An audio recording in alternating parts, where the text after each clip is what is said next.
पिछले वीडियो में हमने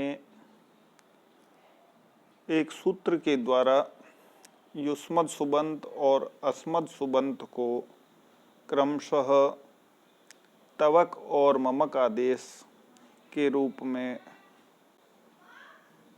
पढ़ते हुए तावकीनः और मामकीनः दो प्रयोग सिद्ध किए थे। अब एक यह विधि सूत्र है जो पुनः युष्मद और अस्मद शब्दों को आदेश प्रदान करता है। विधि सूत्र है प्रत्ययोत्तर पदयोश्च, अर्थात प्रत्यय या उत्तर पद परे होने पर एकार्थ के वाचक युष्मद और अस्मद शब्दों को क्रमशः त्व और म आदेश होते हैं। अर्थात युष्मद को म पर्यंत अर्थात युष्म को त्व और अस्मद को म पर्यंत म आदेश होगा। तो यह विधि सूत्र सामान्य रूप से देखा जाए तो पिछले सूत्र का बाधक सूत्र है या अपवाद सूत्र है। अब इससे बनने वाले जो शब्द हैं उसमें युष्मद शब्द से त्वदीयः और अस्मद शब्द से मदीयः, ये दो शब्द या दो पद प्रत्यय परे होने के कारण बनते हैं। इसी प्रकार दूसरा कहा उत्तर पद परे होने पर, तो उत्तर पद परे होगा तो युष्मद शब्द से त्वत्पुत्रः और उत्तर पद परे होने पर अस्मद शब्द से मदपुत्रः या मतपुत्रः, ये दो प्रयोग सिद्ध होंगे। तो सर्वप्रथम हम देखते हैं कि प्रत्यय परे होने के कारण से त्वदीयः शब्द या पद कैसे निष्पन्न होता है। प्रक्रिया वही पहले की तरह ही चलेगी। त्वदीयः अथवा मदीयः, इन दोनों पदों को यदि हम एक साथ सिद्ध करने का प्रयास करें तो समझने की दृष्टि से आसानी रहेगी और प्रक्रियागत किए जाने वाले कार्यों को किस प्रकार घटित किया जा सकता है वह यहाँ हम देखेंगे। दो शब्दों को या दो पदों को लेने का एकमात्र मूल उद्देश्य यही है कि समान सूत्रों के द्वारा ही प्रयोग किए जाने पर दो अलग अलग शब्द अलग अलग शब्दों के द्वारा कैसे बनते हैं यह यहाँ हम देख सकते हैं। तो सर्वप्रथम त्वदीयः का यदि हम लौकिक विग्रह करें तो लौकिक विग्रह बनता है तव अयम, अर्थात तस्य इदम, इस लौकिक अर्थ में या इस शैषिक अर्थ में यह प्रयोग सिद्ध करना होगा। इसी प्रकार मदीयः शब्द का यदि लौकिक विग्रह करें तो ममायम इति, अर्थात यह भी तस्य इदम इस शैषिक अर्थ में प्रयोग सिद्ध होता है। अब इनका यदि हम अलौकिक विग्रह करें तो तव शब्द युष्मद शब्द की षष्ठी विभक्ति एक वचन का है। इसी प्रकार मम शब्द अस्मद शब्द की षष्ठी विभक्ति एक वचन का है। तो हम दोनों शब्दों से एक साथ अर्थात युष्मद अथवा अस्मद, इन दोनों शब्दों से गस विभक्ति प्रयोग करते हैं। तो गस विभक्ति प्रयोग करके तस्येदम इस शैषिक अर्थ में यह प्रयोग होगा। तब हम इस शैषिक अर्थ में, जैसा हमने पीछे पढ़ा था, युष्मद अस्मदोर अन्यतरस्याम खै च, इस सूत्र से अस्मद युष्मद शब्दों से परे शैक्षिक अर्थ में छ प्रत्यय, खै प्रत्यय और अण प्रत्यय का विधान बताया गया है। अतः यहाँ छ प्रत्यय करने पर त्वदीय और मदीय शब्द निष्पन्न होते हैं। तब हम देखते हैं कि छ प्रत्यय करने पर हमारा रूप युष्मद अथवा अस्मद प्लस गस प्लस छ बनता है। अब ये छ प्रत्यय लगने के बाद पूरा शब्द तद्धितांत का हो जाता है। अतः तद्धितांत का होने के कारण कृत तद्धित समासाश्च, इस सूत्र से पूरे पद की या पूरे शब्द की प्रातिपदिक संज्ञा हो जाती है। सुपो धातु प्रातिपदिकयोः सूत्र से प्रातिपदिक संज्ञा होने के बाद प्रातिपदिक में अवस्थित सुप विभक्ति अर्थात यहाँ पर गस विभक्ति का प्रयोग हुआ है। अतः गस विभक्ति का लुक हुआ। तब हम देखते हैं लुक होने के बाद हमारा रूप शेष रहता है युष्मद अस्मद प्लस छ। अब यहाँ हमारा यह विधि सूत्र जो हमने पीछे देखा था, प्रत्ययोत्तर पदयोश्च, इस सूत्र से प्रत्यय परे होने के कारण, अर्थात यहाँ छ प्रत्यय परे है, अतः प्रत्यय परे होने के कारण युष्मद और अस्मद के म पर्यंत भाग को क्रमशः त्व और म आदेश हुआ।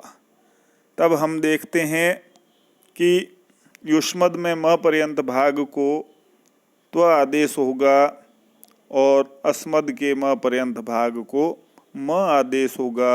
तब हमारा रूप त्व अथवा म प्लस अद म पर्यंत भाग के साथ संयोग जो संयुक्त था वह है और उसके बाद उससे परे छ प्रत्यय है। तब हमारी स्थिति यह रहती है त्व प्लस अद प्लस छ।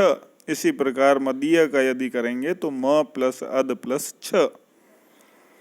अब यहाँ पर त्व में व में अकार है, इसी प्रकार म में अकार है और उससे परे अद का अकार है। अतः अतो गुणे सूत्र से अत अकार से परे गुण संज्ञक अकार होने के कारण पूर्व और पर अर्थात त्व अथवा म का आकार और उससे परे अद का आकार, इन दोनों के स्थान पर एक पररूप आदेश हुआ। अर्थात पररूप में अद का आकार है, अतः अकार आदेश हुआ। तब हमारा रूप बनता है त्वद अथवा मद प्लस छ। तदुपरांत छ को आदेश कार्य बताया गया है। सूत्र है आय नेयी नीयी यह फ ढ ख छ घाम प्रत्ययादि नाम। इस सूत्र से प्रत्यय के आदि में स्थित छकार को ई आदेश होता है। अलग अलग प्रत्ययों के आदि में स्थित वर्णों को भिन्न भिन्न आदेश बताए हैं यहाँ पर। तो छ को ई आदेश, इसी प्रकार फ को आयन आदेश कहा, ढ को ए आदेश कहा, ख को ईन आदेश कहा, छ को ई आदेश कहा और घ को ई आदेश होता है। ये सभी आदेश प्रत्यय के आदि में स्थित वर्ण को होते हैं। अर्थात इनके अंत में कोई ना कोई स्वर है। अर्थात सामान्य रूप से यदि हम इस सूत्र में ही देखें तो ये सारे प्रत्यय अदंत हैं। तो उस अदंत के आदि में स्थित व्यंजन वर्ण को आदेश कहा है। तब हमारा तद्धितांत रूप त्वद अथवा मद प्लस ईय अर्थात संयोग करने पर त्वदीय और मदीय यह बनता है। अब यह संयोग करने के बाद जो नवीन शब्द निष्पन्न हुआ है उस शब्द से ही ऊपर प्रयोग किए जाने वाले पदों का निर्माण हमें करना है। अतः पदों के निर्माण के लिए हमें सुप आदि विभक्तियों की आवश्यकता रहती है। यह प्रक्रिया सभी जगह समान रूप से चलती रहेगी। सुप विभक्ति के जितने सूत्र प्रयोग किए हैं, सामान्य तौर पर प्रथमा विभक्ति एक वचन में प्रत्यय जो प्राप्त होता है, सूप विभक्ति, उस सूप विभक्ति को किन किन सूत्रों के प्रयोग से विसर्ग आदेश हो जाया करता है, यह हम यहाँ देखते हैं। तो यहाँ हम देखते हैं कि सु औ जस ये एक सुप प्रत्यय है। तो सुपः प्रत्यय परश्च और ज्ञाप प्रातिपदिकात्, इन सूत्रों से यह निर्देश होता है कि प्रातिपदिक से परश्च यानी परे, प्रत्यय यानी प्रत्ययों का विधान किया जाता है। प्रत्ययों में कौन से प्रत्ययों का विधान किया जाता है? तो कहते हैं सुपः, सुप प्रत्ययों का विधान किया जाता है। सुप प्रत्यय कौन कौन से हैं? तो उसके लिए हमें सौज समौट आदि सूत्र का निर्देश जो है उसका ग्रहण होता है सुप प्रत्यय में। तब हम देखते हैं कि उन सुप प्रत्ययों में 21 जो प्रत्यय बताए गए हैं उनका किस किस रूप से प्रयोग या किस किस विवक्षा में प्रयोग किया जाता है। तब हम देखते हैं कि द्वयेकयोर द्विवचनैक वचने, इस सूत्र की सहायता से हम कह सकते हैं कि प्रथमा विभक्ति एक वचन की विवक्षा में सुविभक्ति प्राप्त होती है। तब हमारा रूप बनता है त्वदीय अथवा मदीय प्लस सु। तदुपरांत उपदेशेजनुनासिक इत, इस सूत्र से सु उपदेश है और इस सु में स्थित अनुनासिक अच ऊकार की इत संज्ञा होती है। और तस्य लोपः, जिसकी भी इत संज्ञा होती है उसका नित्य लोप करता है। अतः इत संज्ञक ऊकार का यहाँ लोप होता है। तब त्वदीय प्लस स अथवा मदीय प्लस स रूप बनता है। अब यह सकारांत जो पद है त्वदीय मदीय प्लस स, इसमें पद के अंत में सकार है। अतः ससजुसो रू इस सूत्र से पद के अंत में स्थित होने के कारण सकार को रू आदेश होता है। तब हमारी स्थिति त्वदीय अथवा मदीय प्लस रू बनती है।